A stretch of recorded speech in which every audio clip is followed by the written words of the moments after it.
Hello everyone, आप सभी का स्वागत है आपके अपने यूट्यूब चैनल पर। और आज हम बात करेंगे एसएससी सीजीएल 2022 की लास्ट 20 डेज की स्ट्रेटजी के बारे में।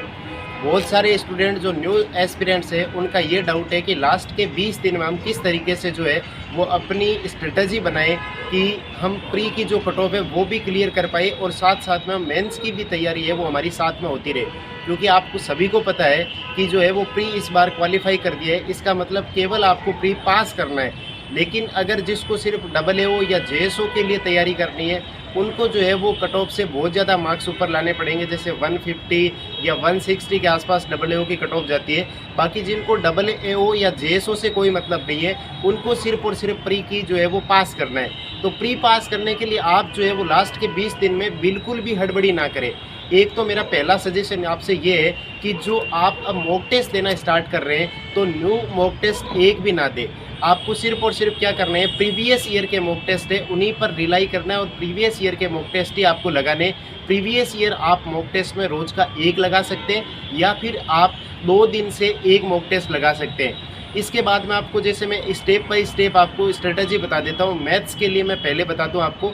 मैथ्स में आपको बिल्कुल भी कुछ नई चीज़ें ट्राई करने की ज़रूरत नहीं है। अगर आपने बिल्कुल ही आपका स्कोर 90 या 100 के आसपास मॉक टेस्ट में चल रहा है तो आपने जो चीज़ें रिवाइज कर रखी है या जो चीज़ें आपके पास में ऑलरेडी लिखी हुई है, कॉपी में नोट्स बना रखे हैं, उन्हीं को बार बार पढ़ना है। और 1 या 2 टॉपिक जो आपको थोड़े से कमज़ोर लग रहे हैं उन पर थोड़ा सा काम करना स्टार्ट कीजिए ताकि वो आपके मेंस में वापस से काम आ जाए। क्योंकि अभी आप क्या करोगे, लास्ट के 20 दिन में एकदम से भाई ये भी पढ़ लूँ ये भी पढ़ लूँ, इस तरीके से सारा कुछ करने की कोशिश करोगे तो वो चीज़ें आपके काम नहीं आएगी। तो ये 20 दिन भी वेस्ट हो जाएंगे, फिर 10 दिन आंसर की देखने में वेस्ट हो जाएंगे। फिर इस तरीके से आप वापस मेंस में लगोगे तो वापस मेंस में आपको क्या करना पड़ेगा, वही परसेंटेज, वही ट्रिग्नोमेट्री, वही एलजेब्रा, वो सारे वापस शुरू से आपको कंसेप्ट वाइज पढ़ने पड़ेंगे। तो इस चक्कर में आपको क्या करना है कि इस बार आपके जो है वो प्री में नंबर जोड़ेंगे नहीं।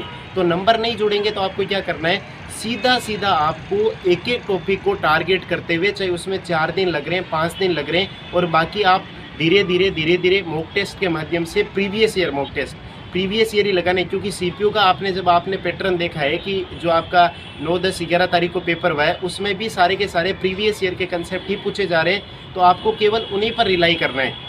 और दूसरी चीज़ अगर मैं आपसे बात करूं कि रीजनिंग के बारे में, तो रीजनिंग में आप 2 चीज़ पर पूरा फोकस कर दीजिए। एक तो जो कोडिंग डिकोडिंग के पर्सन आते हैं और एक आपके जो सीरीज वाले या फिर जो मिसिंग नंबर फाइंड आउट करने वाले और नंबर से रिलेटेड जितने भी टॉपिक है, यानी उनमें आप नए क्वेश्चन जो है वो ट्राई कर सकते हैं। और उनके साथ साथ में आपको क्या करना है कि नोट्स बनाते हुए चलना है ताकि जब आप मेंस की तैयारी करेंगे तो इन 2 टॉपिक से लगभग 30 में से आपके 10 से ज़्यादा क्वेश्चन आने की संभावना है। तो आपका प्री क्वालिफाई हो जाएगा। तो आपका साथ साथ में मेंस का भी क्या होगा कि पूरा का पूरा जो शेड्यूल है वो एकदम तैयार हो जाएगा और आपके पास में मैटर पड़ा रहेगा। जो कि आपको क्या होगा, जब मेंस की आप टेस्ट सीरीज लगाओगे 30% मैथ के और 30% रीजनिंग के, उसमें आपका स्कोर ऑटोमेटिक जो है वो बूस्ट होना स्टार्ट हो जाएगा।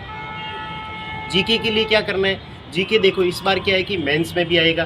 तो मेंस में अगर जीके आ रहा है तो मेंस में जीके है तो प्री के साथ में मेंस को आपको टारगेट करते हुए चलना है। जैसे अब 20 दिन में ऐसे मत करना है कि मैं सारा कुछ ही कवर करके चला जाऊं, क्योंकि आपको सिर्फ और सिर्फ क्या करना है, कट ऑफ क्वालिफाई करनी है। कट ऑफ क्वालिफाई करनी है तो उसमें आपको क्या करना है, जैसे आपने क्या किया, कोई भी एक टॉपिक उठाया कि भाई प्रमुख जो है वाद्य यंत्र है उनमें ये जो है वो इनसे रिलेटेड ये पर्सन है, या फिर आपने जैसे किस खेल में कितने खिलाड़ी होते हैं, या जो विविध में जैसे ल्यूसेंट में या इनमें कुछ विविध के टॉपिक होते हैं वो आपको दे रखे हैं। जैसे डांस वाले दे रखे हैं कि किस जो आपका नृत्य किससे रिलेटेड है या ये नृत्यांगना किससे रिलेटेड है। तो उन टाइप के जो आपके जितने भी क्वेश्चन आ रहे हैं उनको क्या करना है कि आप हड़बड़ी ना करें कि मैं एक दिन में 5 टॉपिक कवर कर लूँ।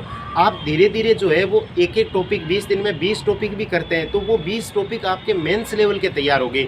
अब आपको उन 20 टॉपिक को मेंस में करने की ज़रूरत नहीं पड़ेगी, ठीक है ना। नहीं तो आप क्या करोगे, 20 की जगह आप 50 टॉपिक पढ़ोगे, 50 में उनमें से कुछ याद रहना नहीं है। याद नहीं रहेगा तो फिर वापस आप जब मेंस के लिए तैयारी करोगे तो मेंस में वापस से आपको क्या करना पड़ेगा, उनको पढ़ना पड़ेगा, फिर आपके पास में ज़्यादा बर्डन हो जाएगा। तो ऐसा बिल्कुल भी नहीं करना है। और करंट अफेयर में आप जितना करंट अफेयर करते जा रहे हैं जैसे अगर मैं आपसे कहूँ कि जुलाई से लेकर के आप मोस्ट प्रोबेबली जुलाई से लेकर के आप दिसंबर तक का, या फिर आप अगर उससे कर चुके हैं आप तो जनवरी से स्टार्ट कर सकते हैं। तो उसमें आपको क्या करना है कि एक एक मंथ का जो है ना, एक एक मंथ में आपको बढ़िया से कवर करना है। क्योंकि अब ऊपर से आपको ऐसा नहीं है कि भाई आपने जो है वो 7 या 8 या 10 दिन के लिए याद किया और वापस से आप उसको भूल जाओगे, क्योंकि मेंस में भी करंट अफेयर आना है। तो आप इस तरीके से टारगेट करना कि प्री के साथ साथ में मुझे मेंस के लिए भी पढ़ने का मौका मिल रहा है। तो 20 दिन आपको वेस्ट नहीं करने, क्योंकि आप 20 दिन ये वेस्ट करोगे फिर आगे 10 दिन आंसर की आएगी उसके लिए वेस्ट करोगे।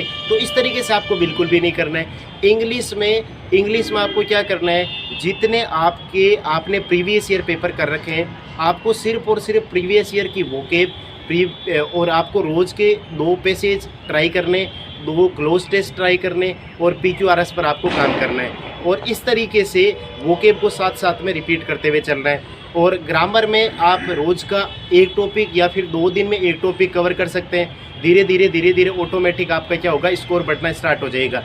मॉक टेस्ट के लिए मैं आपको सजेस्ट करूंगा कि मॉक टेस्ट आप चाहे किसी भी प्लेटफॉर्म का दे, लेकिन मॉक टेस्ट आपको सिर्फ और सिर्फ अभी 20 दिन में, लास्ट के 20 दिन में सिर्फ और सिर्फ आपके प्रीवियस ईयर के मॉक टेस्ट ही देने।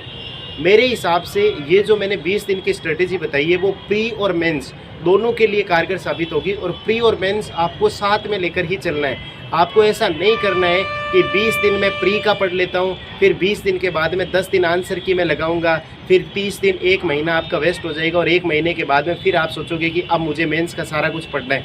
आप इन 20 दिन में ऐसा काम करो कि पूरा का पूरा 20 दिन एकदम इफेक्टिव तरीके से लगे कि मैं मेंस की ही तैयारी कर रहा हूँ।